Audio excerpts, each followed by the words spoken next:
제주 올레는 우리나라 사람들의 몸과 마음을 치유하고 회복하는 길에서 이제는 세계인이 걷고 교류하는 길로 자리 잡았는데요. 지난주 연시기획 제주 올레를 취재한 민소영 기자와 이야기를 좀 더 나눠보겠습니다. 민소영 기자, 오랜만입니다. 네, 안녕하세요. 네. 이번에 이렇게 연시기획으로 제주 올레를 재조명하게 된 특별한 이유가 있었나요? 네, 2007년 9월이죠. 처음으로 길을 낸 제주 올레는 지난해 16주년을 맞았습니다. 보통은 10주년, 20주년 단위로 길이다 보니 제주 올레에는 그다지 특별한 한 해가 아니었던 것 아닌가? 고개를 갸우뚱할 수도 있습니다. 하지만 2023년은 제주 올레길이 세계 각국 트레일과 교류의 폭이 더 넓어진 점에서 의미가 있던 한 해였습니다. 지난해 11월 코로나19 이후로는 4년 만에 처음으로 제주 올레 걷기 축제가 정상적으로 개최가 됐고요. 이보다 2달 전인 지난해 9월에는 세계적으로 유명한 스페인의 산티아고 순례길과 우정의 길 협약 1주년을 맞아 제주 올레길 1코스에 산티아고 순례길의 상징인 조가비 비석을 세우는 기념 행사가 있었습니다. 또 앞서 2022년에는요, 제주 올레를 일본에 수출한 지 10주년이 된 해이기도 한데요. 지난해 11월에는 일본에 두 번째로 수출된 올레길인 미야기 올레의 새로운 코스 개장식이 열리기도 했습니다. 이 2022년 상반기까지만 해도 코로나19 상황이 완전히 해소되진 않아서 관련 내용을 현지에서 취재해서 시청자 여러분께 소개해드릴 기회가 여의치 않았는데요.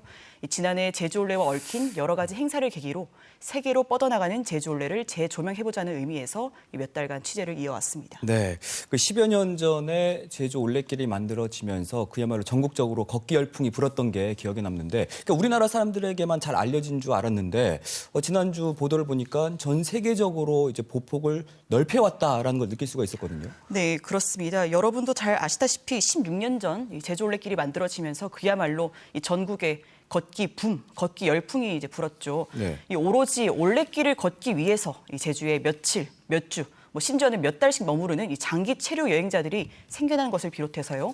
이 개별 관광, 마을과 재래시장 등을 이제 이렇게 둘러보는 제주 여행의 어떤 판도를 바꿨다라고도 말할 수 있는데요. 네. 여기에 제주 올레는 걷는 길의 범위를 넓히기도 했습니다. 이 세계 걷는 길에 크게 세 가지 유형이 있는데요. 한 가지 유형은 스페인 산티아고 순례길이나 일본 시코쿠라는 섬에 있는 88개 사찰을 도는 오헨로라는 이 순례길이 있습니다. 이런 종교적인 목적으로 만들어진 길이 있고요. 네. 또 다른 한 가지는 미국 동부를 종단하는 에팔렌치안 트레일, 영국 내셔널 트레일, 캐나다 브루스 트레일 같은 자연 속을 걷는 길이 있는데요. 이런 길들은 2차 세계대전 이후에 경제 성장기를 거치면서 각종 개발 사업으로 자연이 훼손되고 또 사라지는 것에 문제의식을 느껴서 자연 속을 걷는 길을 내기 시작한 것에서 출발을 합니다. 이 마지막 유형이 바로 제주 올레와 같은 길이 있는데요. 제주 올레가 사실상 처음 시작한 것이나 마찬가지라고 합니다. 제주 올레는 태생부터 걷는 사람들을 위해서 설계된 점이라는 게 다른 점이라고 할 수 있습니다. 자연 속 길을 걸으면서 자신을 스스로 들여다보기도 하고 몸과 마음을 치유하기도 하고 또 마을을 둘러 지나가면서 물도 마시고 밥도 사 먹고 또 사람들과 소통하기도 하고요. 네. 이 관광 목적으로 만들어진 건 아니었지만 많은 사람들이 찾다 보니 이 마을과 자연을 연결하는 이런 가운데서 많은 사람들이 찾다 보니 자연스레 관광 자원화가 된 사례입니다. 이 같은 올레길이 브랜드가 되어서 일본 규슈와 미야기현 그리고 몽골에 각각 수출이 된 것이고요. 네. 또 일본 미야기 올레가 타이완의 인기 하이킹 트레일인 단란 고도라고 하는 길이 있습니다. 이 길과 최근에 또 우정의 길이 됐는데요. 이 제주 올레를 매개로 탄생한 새로운 길이 이 세계 다른 길과 우정을 맺은 결과입니다. 또 2010년에는요. 전 세계의 트레일 이 도보 여행길 관련 기관과 단체들이 한데 모여서 이 정기적인 회의를 여는 처음 이 시도가 제주 올레에서 시작이 됐는데요. 이것도 네. 굉장히 흥미롭습니다. 이 회의를 계기로 이 세계 최초의 트레일 국제기구인 월드 트레일즈 네트워크가 발족을 했고요. 올해는 캐나다에서 이 회의가 열릴 예정입니다. 그러니까 일본에 올레길이 수출된 건 저도 알고 있었는데 지난 그 보도를 보니까 몽골에까지 수출돼서 운영이 되고 있더라고요. 네. 그러니까 이렇게 각 지역에서 자리 잡은 올레길이 혹시 우리 제주 올레길에 어떤 시사하는 바가 또 있을까요? 그렇습니다. 제주가 원조라고는 하지만 또 제주 올레도 이렇게 새롭게 길을 낸 자매의 길로부터 배울 점이 많다라고도 얘기를 하고 있는데요.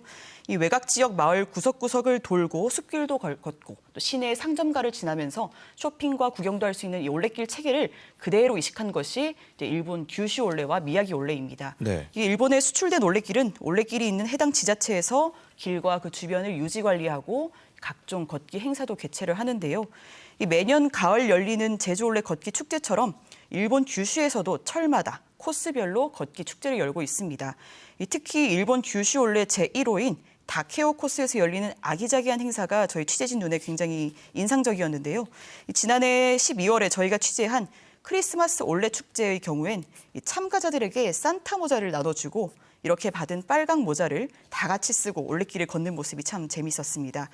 또 미리 크리스마스 주제에 맞춰서 의상이나 안경, 모자 같은 이런 개인적인 장신구도 준비해 와서 즐겁게 걷기에 참여하는 일본인도 많았고요. 네. 크리스마스뿐만 아니라 이 동네 과자점과 함께하는 이 초콜릿과 케이크 등을 먹으며 걷는 올레길, 이런 행사도 있고 테마파크에서나 선보일 법한 다양한 주제로 이 지자체에서 올레 걷기 한마당을 열고 있습니다.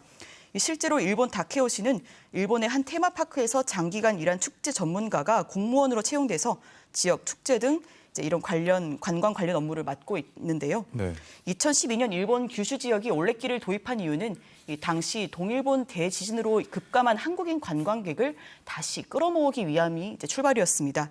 네, 그런데 이 통계를 보면요, 2022년까지 11년간 56만 8천여 명이 규슈 올레를 걸은 것으로 나타났는데 네. 초창기에는 확실히 한국인 수가 더 많았습니다. 그런데 그 이후에는 일본인 이용객 수가 한국인보다 훨씬 많아질 만큼 현지에서도 사랑받는 길로 자리를 확실히 잡은 사실을 알 수 있었습니다. 이 밖에도 지역 소방서와 협력해서 올레길 주요 지점에 번호를 지정해서 해당 위치에서 119로 신고를 하면 구급차가 즉각 출동하는 시스템을 갖춘 지역도 있었는데요. 이러한 지자체의 관심과 노력에 따라 올레 축제의 길 그리고 질과 올레길의 유지 관리 이런 정도도 다르다는 점 역시 눈에 띄었습니다. 또 안타까운 거는 한국에서는 옛날 것이 많이 버려지고 또 사라지는 것이 참 많은데 일본과 몽골의 경우에는 역으로 전통을 잘 고수한 것이 새로운 가치와 자산이 되고 있다는 점도 우리나라가 배워야 할 점이라는 생각이 듭니다. 그렇군요. 이렇게 제주올레가 세계로 뻗어나가고 있다고 하니까 참 뿌듯하기도 한데 그런 만큼 제주올레를 찾는 외국인들도 해마다 늘고 있다면서요? 네, 그렇습니다. 이 사단법인 제주올레 통계 자료를 좀 봤습니다. 지난 16년 동안 1,000만 명 이상이 제주 올레길을 걸었고요. 지난해 말 기준 2만 2천여 명이 제주 올레 전 구간을 완주한 것으로 집계가 됐습니다. 이 지난 몇 달간 저희가 제주 올레를 취재하면서 느낀 것은 이 제주를 찾는 관광객들이 코로나19 이후 확실히 늘었고 네. 또 올레길을 걷는 외국인도 확실히 눈에 많이 띈다는 점입니다. 지난 10월에는요 저희가 이제 올레길 완주를 위해서 단체로 여행을 온 호주 여행객도 취재 중에 마주칠 수 있었는데요. 실제로 지난해 제주 올레 걷기 축제 외국인 참가자만 14개국 150명을 넘는 것으로 나타났습니다. 근데 이거는 참가 신청자에만 한한 숫자라서 실제로는 참가 신청 없이 이제 걷기에 참여하는 이런 참가자들도 많기 때문에 그러한 외국인까지 합치면 그 수는 훨씬 더 많을 것으로 추산이 됩니다. 근데 외국인들이 제주에 오려면 아무래도 부산이나 인천 등을 거쳐서 오는 경우가 많을 텐데 그러다 보니까 외국인 관광객 유치가 쉽지는 않을 것 같다라는 생각이 들어요. 실제로 취재 과정에서도 이제 일본 같은 경우에는 현지에 올레를 정말 사랑하는 분들이 국제선 좀 만들어달라. 저희한테 호소를 하시는데 저희는 만들어드리고 싶어도 만들어드릴 수가 없어서 아무래도 정말 아시다시피 제주를 잇는 국제선 하늘길이 부족한 것이 이제 가장 큰 아쉬운 대목이라고 할 수 있겠습니다.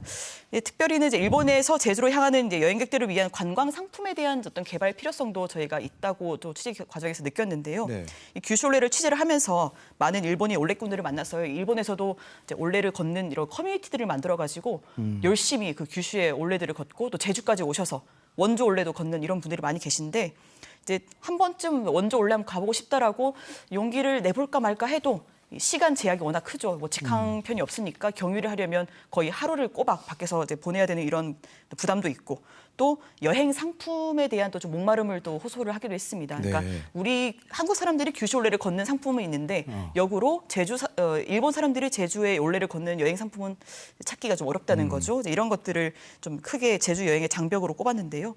이 규슈는 한국인들이 많이 찾는 인기 여행지이기도 한데 이 규슈가 지리적으로 우리나라와도 가장 가깝고 또 한국의 친근감을 가지고 있는 지역인 만큼 규슈에서 제주로 향하는 일본인 여행객 수요를 또 이렇게 끌어낼 방안 모색 역시 또 필요해 보인다고 생각을 했습니다. 네, 코로나19 이후에 제주가 관광시장을 더 넓혀 나갈 수 있길 기대해 보겠습니다. 민수영 기자 수고 많으셨습니다.